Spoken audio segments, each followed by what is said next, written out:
Hey everyone, Melissa Navia here, and you are watching TrekCulture. Hello, everyone, and welcome. It is What the Hell Just Happened with Sean and Tom and Ellie. First of all, folks, how are yous? Good, good. Great. Excellent. Not talking about the weather. See, I Excellent. didn't. I was good. I didn't do it.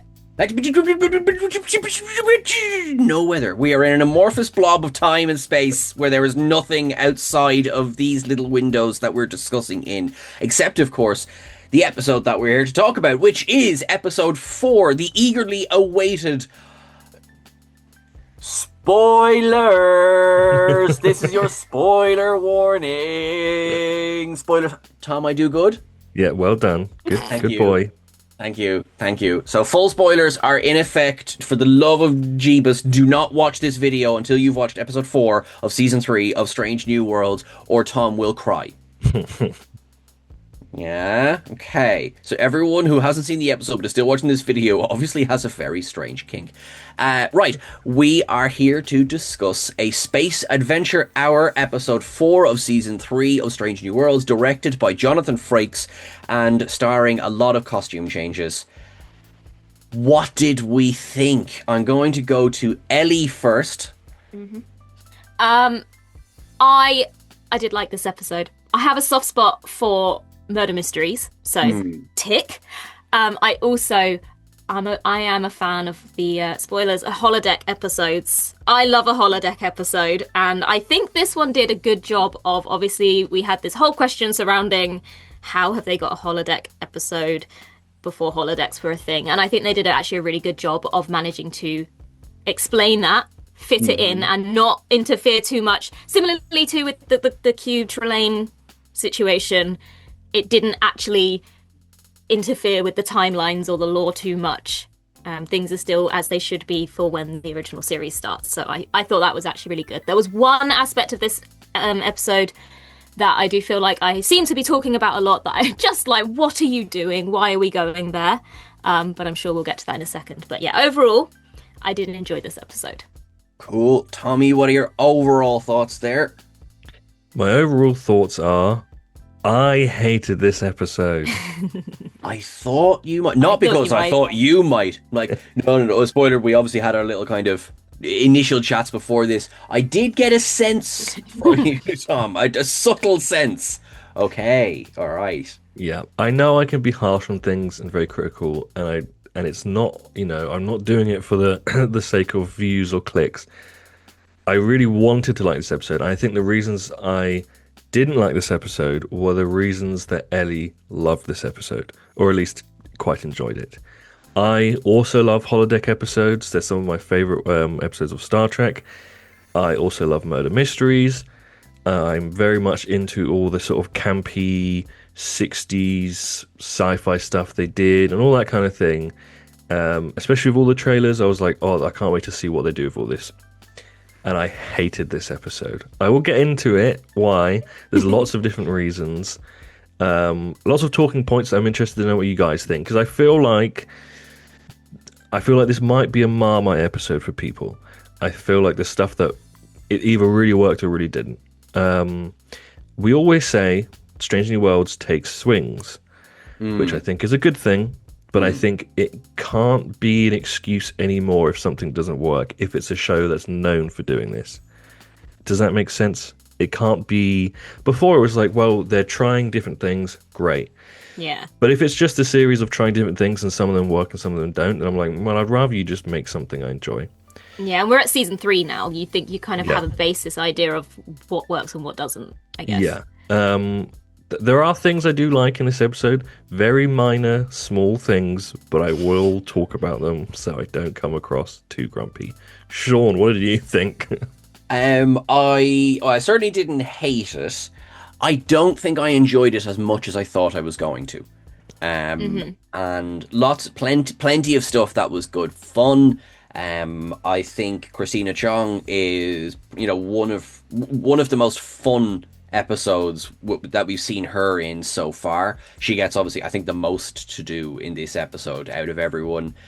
Brilliant stuff with Martin Quinn as Scotty. He was just he had me like properly like laughing Because you know the way, like, we all know that when you say laugh out loud, it usually means Yeah.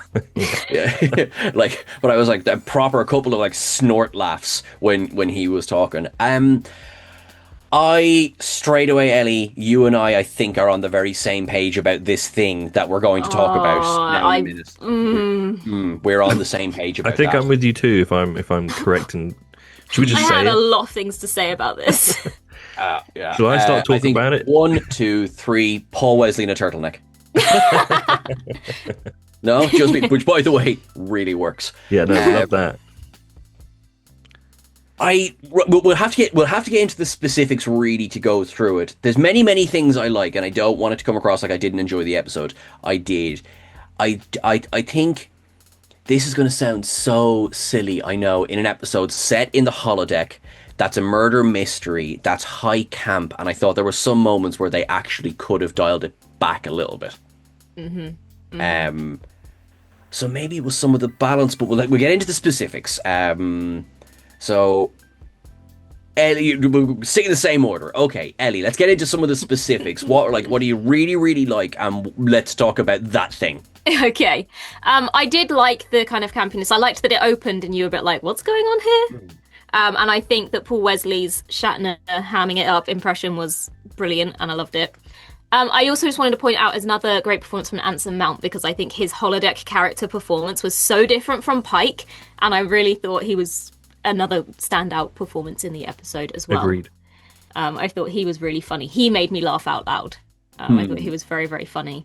I'm just going to I just need to talk about it. Yeah. Why has Spock become the heartthrob of the Enterprise? And why, of all characters, is La'an the person chasing after him now? Can someone please make this make sense? Yeah, I think with La'an, a character that has had a lot of screen time, a lot of depth in terms of her character. Why do they keep going back to? And now she falls in love with this man, and now she falls in love with this man. It just This is right. This is the thing. I think they've gone completely the opposite way here. So I want to talk about, obviously, as you guys know, Janeway. There was this whole conversation about Janeway not being a character that had a love interest because in Kate Mulgrew's eyes, they didn't want the character to look like she had to rely on a man or that she couldn't not have love, she couldn't be a strong leader, all these things. Now, I know they did kind of comment on this and talk about this in this episode, but I feel like with La'an, it's like they're trying to have this balance where they can say, look, she can be the chief of security and have romance and fall in love, but I feel like they've gone a little bit too far with it, and it's now I feel like they should go back to this whole idea of she can just be a strong woman who doesn't need romance. And I think they've just got the balance wrong. Like, I think the whole Kirk thing kind of worked if you'd left it at that. But why is she now seeking Spock? It just... Yeah. I don't know. I just feel like they've got the balance wrong there. And Spock, again, I know, not emotional, but again, this character who is like a brick wall and all of the women seem to be chasing after him. Yeah. And I feel like the chapel thing made sense because that's established. We know that's a thing in the original series, but all of the women, like, are we going to have Una after him next? Like, what's going on?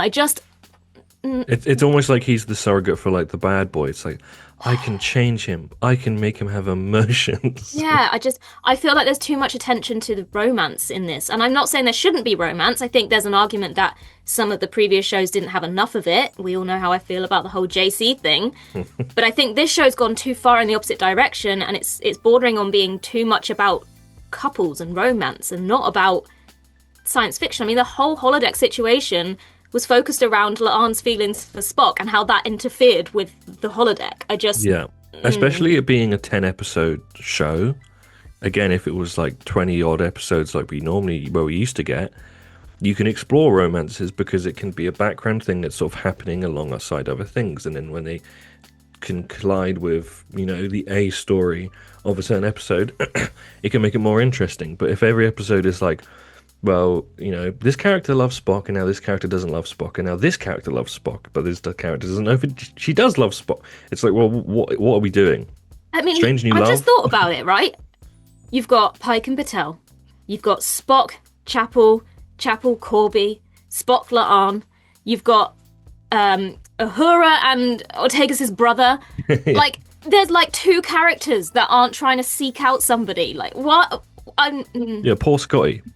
Maybe Scotty and Patel. Not Patel, sorry. Hell yeah. That's another thing, by the way. I mean, I know why. To show that, you know, she is, Carol Kane is sometimes in Strange New World. She's not in every episode. She's the Guinan of this series. And I just like how she's like, she's not coming to this meeting today. Oh, she's on shore leave today. It's like, okay. Yeah, you know when I said I like that there's a balance and that she hasn't been sidelined by Scotty, I fear I spoke too soon. Yeah.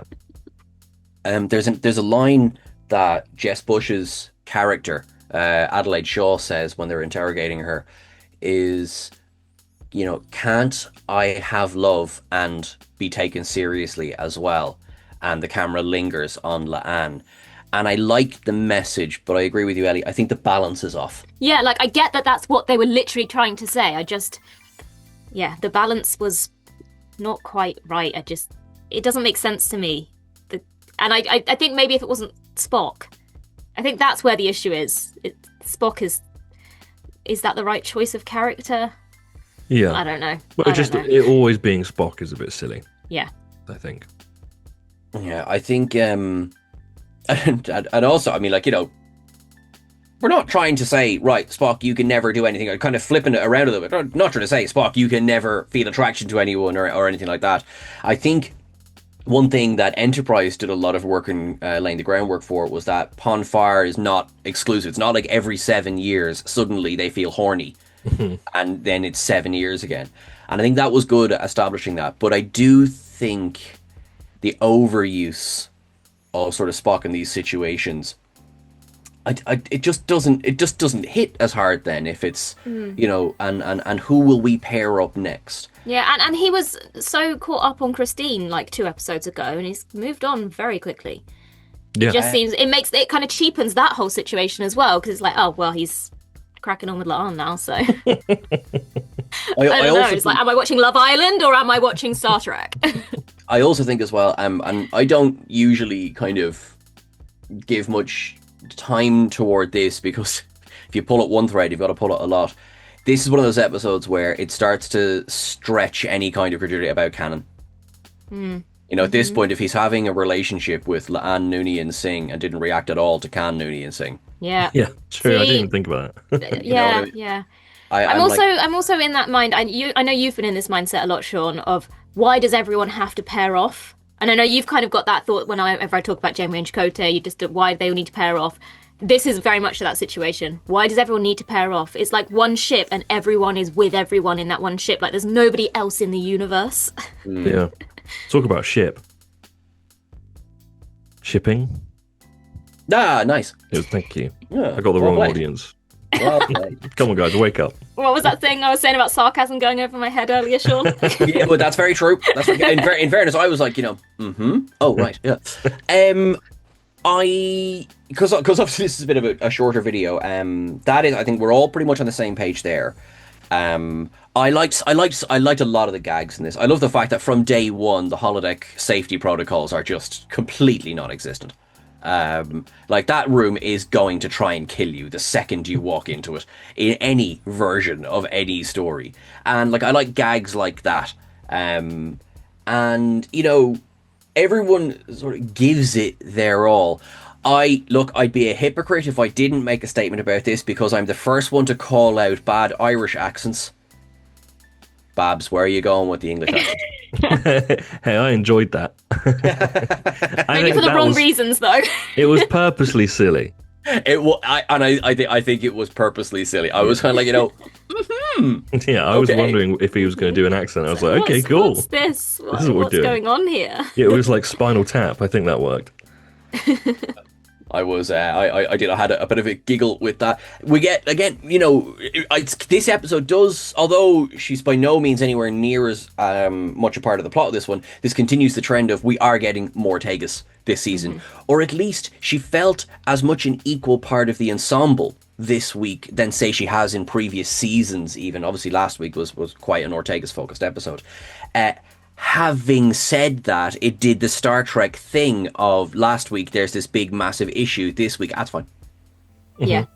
Yeah. Like, Ortega's back in rotation. Do you trust her? Of course I do. Well, we had a whole thing last week about taking her. Yeah, we're not talking about this episode. This is the fun one. Ignore that for now. Yeah, a little bit. And just like, but that's to be fair to this episode, that is very much a Star Trek trope. Yeah, you know that happens a lot, particularly in episodic Star Trek. Obviously, serialized, you sort of have the room to deal with last week a little bit more. So there was like little bits there, lots and lots of Easter eggs. Celia Rose Gooding has some of my favorite just little segments in this episode because she plays the agent so well. I really, really liked her. Joni Gloss. I'm like, yeah, you've represented some high power, really annoying people, haven't you? I think that's why I like the holodeck episodes, because it gives the actors a chance to play something different to the character that they play all the time. It gives them a chance to play around and show off their skills as an actor and just have some fun. I think that's why I like the holodeck episodes as well, just to kind of show that. What's the word I'm looking for? Show their versatility. Range. There we go. That's the word I was looking for. Yeah, show their range as actors and give them a chance to play something different. Yep, 100. Like you both commented with Anson Mount, he was a load of fun. TK Bellows. I mean, also now this is where like there's one scene, and unfortunately it's actually Celia's scene, but feel free to disagree with me about this one. But when I said some parts were a bit like, I mean, there's lack of subtlety, and there's. Did you get the fact she's talking about Star Trek? I was like, this is so meta, almost to the point where it's too meta. I was kind of like, come on, we were there. This is one of the things I don't like about this episode. It's so on the nose to the point where it's like, this is a bit silly now. Like, I get it, everybody. I really get it. But Anson Mount, I do want to quickly say, I have realised I prefer his character like this. So there's the episode where it was like, I think it was the one where Spock's mum, and he's like a teenager and stuff like that. And Anson Mount is just sort of in the background, like trying to be involved, but being a bit too, nervous about getting involved in their shenanigans. And he's all bumbling and making food, and him playing this character was a similar vibe to that. And I really like him as that character, more so than I'm like him as Pike. Like, he's good at being the confident guy, but he's more entertaining, I think, as playing this type of person who's like nervous. And you'd never think Anson Mount was a nervous person, but he does it so well.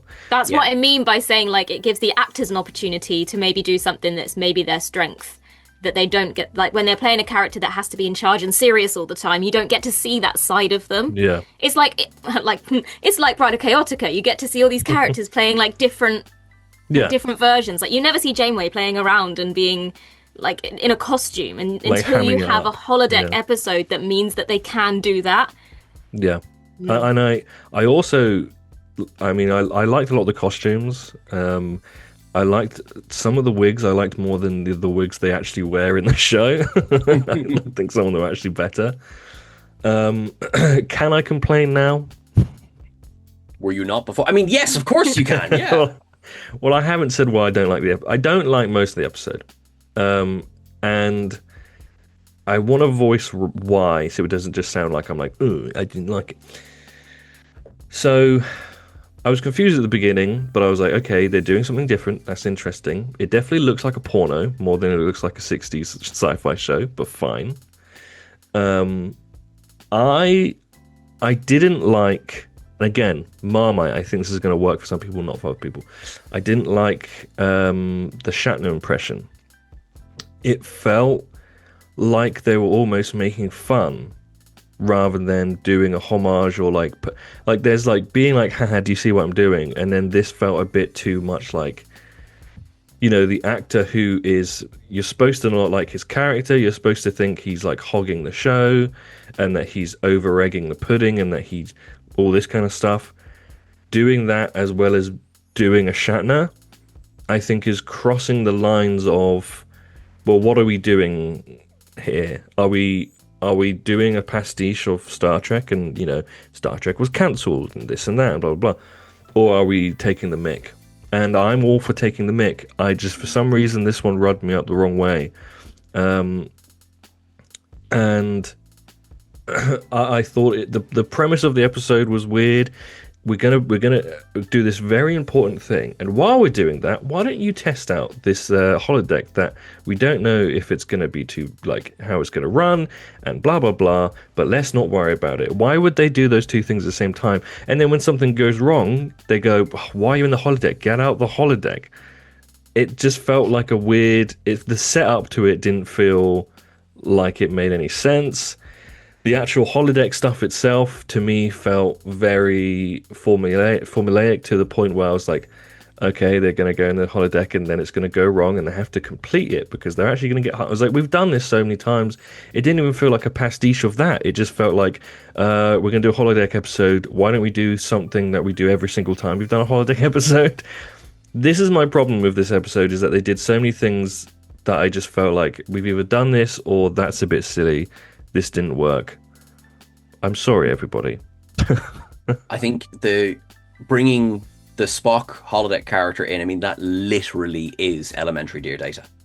Yeah, it just reminded me of that. And for her to be like, let's do a mystery that I can solve, but make it difficult for me. It's like, well, we did that before. I also didn't know how I felt about her instantly going, they've made it more difficult because I'm so clever. That made me almost not like her character a bit. Then I was like, well, okay, you're very sure of yourself. There's that awkward thing as well, isn't it? Because obviously as viewers, this has been done so many times before. But this is supposed to be like a first test of a holodeck. So then when you look at it like that, those issues aren't things that the characters have experienced before. So then there's that fine line of it being... as audience members, we've seen this, but in a story perspective, this is something new. So then but then which one do they focus on? And I think perhaps maybe as creators of Star Trek, they should consider the fact that although it's new for the characters, your audience have seen this 100 times before. Also, so maybe again, it's just the balance. I think the balance of this episode on the whole was maybe off a little bit, but I still enjoyed it. and for that to happen at this point in time, for them to happen a million more times in the future, it was like they have never perfected this technology and they should give up. I like I like that we got, kind of tying back into what you said, Ellie, at the start, how they tied into the animated series and then the Next Generation. It is both the recreation room and it's the holodeck. And look, why is it the black and the yellow? Because that's the one That's why. That's the reason that it's the black and the yellow, the grid, as opposed to the recreation room is just a blank room. Things like that don't bug me too much, because that, I think, leans on what you are saying, and it's that, it knows the audience is expecting a certain thing. Computer arch, for example. Yeah. And there's nothing... Because before sort of Encounter at Farpoint, it really only is the Practical Joker, where we had a version of the holiday... Yes, I know there was a version of the technology in Enterprise, but also Enterprise, like Strange New Worlds, comes after the animated series, even though chronologically it's before. So that's the direction I'm going. Yeah, because I was also just thinking, I liked that there was mention from La'an that it was like the tactical simulators. Yes, because we saw those in Discovery, and everyone was like, hang on, how's there a holodeck in Discovery? But I like that they, again, even addressed that in a way that was like, this is a simplified version that we've seen in Discovery, and this is them now making it more complicated and repurposing it. And also, when at the end of Scotty's recommendation, I think it should have its own server and power source. And most recently we've seen that in Picard's 3rd season, that the holodeck is designed to effectively work as a life deck. We see that on the Titan with the 10 forward recreation. So I like things like that. I think this episode was a lot of fun in terms of tying it into the different eras of Star Trek. And actually, there's one then that's nothing to do with the holodeck, but I really enjoyed the first part of the closing credits, because I thought at this point, you could watch this episode, not watch that segment, and it doesn't take anything away from the episode. It's also, I think, the first episode of Star Trek without the serious opening credits. Yeah. Did they not have the animated one for Well, shut up, Tom. So what I mean by that is that they didn't have a fake version cast. of. Right. Yeah. Whereas, because you're right, last season we had the animated and we had the singing version. But that was still the actual cast Still the came up. intro. Like it was just a kind of repurposed version, whereas this was entirely fake. There was no real names in those credits. I liked that ship, by the way. The USS. Yeah. Yeah. I really liked it. I liked the design, I liked the colours. I thought it was fun. Yeah, and I liked You the hear bloopers. that, fan home? The blooper reels that was just the icing on the cake to end it on. But also, I mean, I'm sure you did, but did you notice the cameo in the blooper reels? Was it a voice only one? It might have been a voice only one. Was it good old Mr. Frakes? It was indeed good. I old did. Mr. Frakes. Yeah. Oh, I didn't. Which means, yes, Mr. Frakes has now appeared in Strange New Worlds, as well as Enterprise, Lower Decks, Next Generation, DS9, Voyager. I have to get this right now. Picard, obviously. Was he in Prodigy? He wasn't in Prodigy. Damn it. Yeah. I was trying to figure out who was playing the alien the whole time. I did that. I had to look at the credits. It was the performer who played the Adosian. Right. The bartender. Because initially I thought, was that Battelle under the makeup? That's what I thought, because they'd said that the holodeck program could only use the patterns from the transporter. I was like, is this going to be one of those cameos that you don't realize it's someone you know? So who's not in the scene? And I was like, is it Rebecca Romaine? Is it Christina Chong? Is it somebody who's not in the scene but is one of the main players? But then I looked at the credits at the end and it was not. And I was like, you missed a trick there. I thought she was a lot of fun as well. And I love the gag that she steps over the thing and she's only the costume from the waist up. Yeah, she's got jeans on. So I enjoyed that a lot. Of course, right, I'm going to sound... I'm going to be Tom for a second. I'm going to sound like a big grump. I didn't think the Riker chair was that funny because I thought they did it so well in Those Old Scientists. Agreed. Mm-hmm. Again, on the nose. There was too many things in this episode where I went, okay, well done, guys. Like, yeah, it was a bit like too much. And you have one scene where it's like, maybe we have to finish this to get it to stop working. And then another scene where they go, we figured out they need to finish it to make it stop working. Right. We know. There's a couple of bits, and there's one thing I did like, actually. And it's it requires you knowing about the cage and the making of the cage. And it's when Paul Wesley's Maxwell Saint turns around to Rebecca Romaine's Sonny Lupino and says, a lady first officer? Nobody would believe that. And I want, very interesting that Kirk says to number one, because of course Kirk came in and number one went out. Yeah. So I thought, right, things like that I like. But it requires you knowing what happened with the cage, which I think it's a fair assumption if you're watching Strange New Worlds. I think there is that a large part of your audience will know the cage. Maybe not exactly what happened, but will have seen it. So things like that, I thought, nice, subtle, that works for me. Other bits, not so much. Was T.K. Bellows Gene Roddenberry? Was he, an amalgamation, because he was technically fired off Star Trek between the motion picture and the Wrath of Khan. He becomes this, they came up with a very creative title for him, executive consultant, which means, we have to show you the script. We don't have to do anything about it. I feel like, though, if that is the case, then we go back to what Tom was saying about, was Paul Wesley's impression of Shatner more of an insult?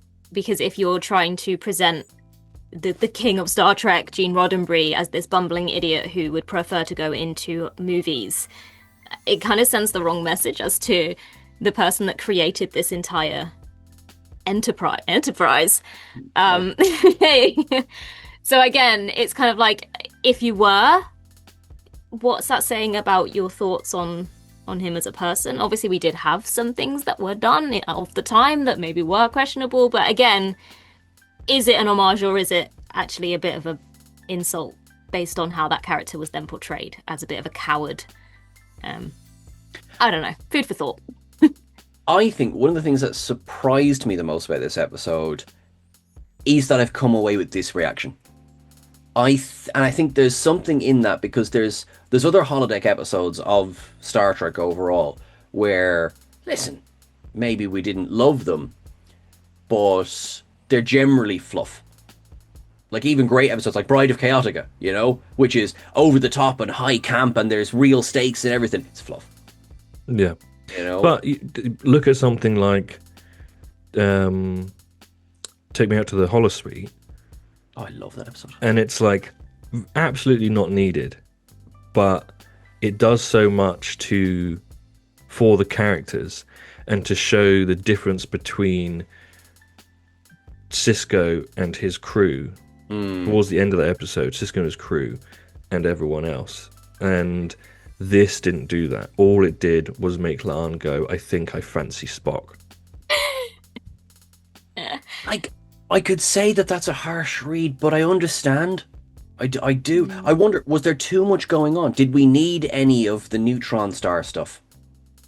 You know, could they not have been just, the door's locked, you have to finish the program? This is what I mean. It's just and I guess if you hadn't had all of the main players already, like if you didn't have them playing the holodeck characters, then the excuse being, well, otherwise none of the other characters are in this episode. None of the other actors are useful in this episode. But you already had all those actors being used because you'd explained away how they were the characters in the holodeck. So it's not like the other actors had nothing to do if they weren't in that additional part. I would have been fine if Scotty was the only other character not from the holodeck that was doing something outside of it. Yeah, I don't think we needed anything else. Like, and even because, you know, one of the other holiday episodes I love, Arman Bashir, which has a similar conceit of using the regulars' images, but obviously not playing their characters. You know, you like that. Brilliantly. And another thing that's been done before, I've no problem with repeating things. I really, really don't. But just like, there's other little ways maybe they could have gone around things. I feel like I've slowly turned you guys to the dark side over this. Yeah, I came in feeling really positive about this episode, and now I'm like, everyone's saying it's bad. It's not bad. It could have been better. I will say that. I think it needed to be lighter. I think maybe that's my issue. I think it went too high stakes for what should have been just comedy. Because that's what should have been, was just choose a lane and stick to it is what they should. Yeah, I think so. I think didn't need any of the. Although I did write down ship porn when they were flying through the neutron star cloud. Like, it looks gorgeous. Don't get me wrong. We didn't need any of that. Scotty had me howling. So leave him as, you know, the poor guy trying to keep everything together. Basically, the Rom of Arman Bashir is the Scotty of A Space Adventure Hour. I really enjoyed including the scenes from A Space Adventure Hour because we got to pull the camera back and see the set and see that because I didn't as much enjoy the opening scene as I did the closing scene. Yeah, once they pulled it out and then Scotty coming in. Oh my god. Like, that stuff I really enjoyed, and if the episode was more that, I would have been fully down for it. But it was just everything else that I didn't enjoy. Shall we rank it? Yeah, I think so. Shall we add it to the ranking? Interested to see where this one lands. I think, Tom, would you like to get the ball rolling on the ranking there? Yeah, so it will be bottom. It will be number 4. Really? Episode 2 is number 1. Episode 1 is number 2. Episode 3 is number 3. And episode 4 is number 4. I'm going to say this now. I'll be surprised if something goes under this episode. It really was one of my least favorite episodes of Strange New Worlds. I have deep, deep issues with it, which I'm happy to go into more when we get to our podcast. So listen to that, everybody. Listen to the podcast if you want more. Ellie. Do you know what? I'm going to stick with what I was going to do before we had this discussion, because okay. I think that for me so far, this one has been the one that's most memorable to me. So you know what? This one's going at number 1 for me. Wow. Okay. Complete opposites. Because of the 4 episodes so far, this one, I remember the most about it after watching it, but probably because it has those aspects that I enjoy the most. So, A Space Adventure, we've got episode 4 at number 1, episode 2 at number 2, episode 1 at number 3, and episode 3 at number 4. I think. That really confused me as I was doing it, but I think that's right. Okay. And for me, Wedding number 2 at number 1. So Wedding Bell Blues is number 1. Shuttle to Ken 4 actually is number 2. That one gets better on every rewatch for me. And then Hegemony number 3. And Space Adventure Hour number 4, which I'm really surprised. I really am surprised, but here we are. So yes, everyone who loved this episode, please don't switch off for the rest of the season. We'll just unite. The people who like this episode I want to say, will unite. I'm interested in knowing why. If people love this episode, I'd love to know why. I'm not just saying that for clickbait. I would actually be interested to read your comments. 100%. If you love this episode, if you didn't like this episode, or if you're somewhere in the middle, I am interested to know what people's thoughts are. 100%. So, folks, thank you so much for watching along. As Tom said, we will have our podcast coming out on Tuesday of next week. Tuesday, we're coming out next week. So do tune in for it. And remember to check out the ups and downs, which will be out later on today. So thank you very much, everyone who is watching those. And thank you, everyone who's watching both of these as well. So really, really appreciate the responses to this little series as well. I've seen some lovely comments over on social media. So thank you very much for that. Speaking of social media, make sure you're following us at TrekCulture and all the various socials. We're at TrekCulture YT on Instagram. I am at Seán Ferrick. Ellie is at Littlechild. Tom is at TC Finn. I get every single time. Right, Tom, what's your social handle? I forget as well, to be honest. years I know, yeah, and I get it wrong. Well, the confusing thing is either I think it's Tom C. Finn, but my name is TC Roberts Finn on most social media. So just look for my face is my recommendation. We Excellent. are now on Facebook as well, and it would be much appreciated if you could go and give us a follow over there, because we are building that page from scratch. So as much support as we can get on that one would be much appreciated. Thank you. Trying my best. You're doing great. A lot of the social work is Ellie. So well done, Ellie. You are doing great. Woo! Thank you very much. Everyone, you are awesome and you are wonderful. We will see you back for episode 5. Until then, live long and prosper. Bye-bye.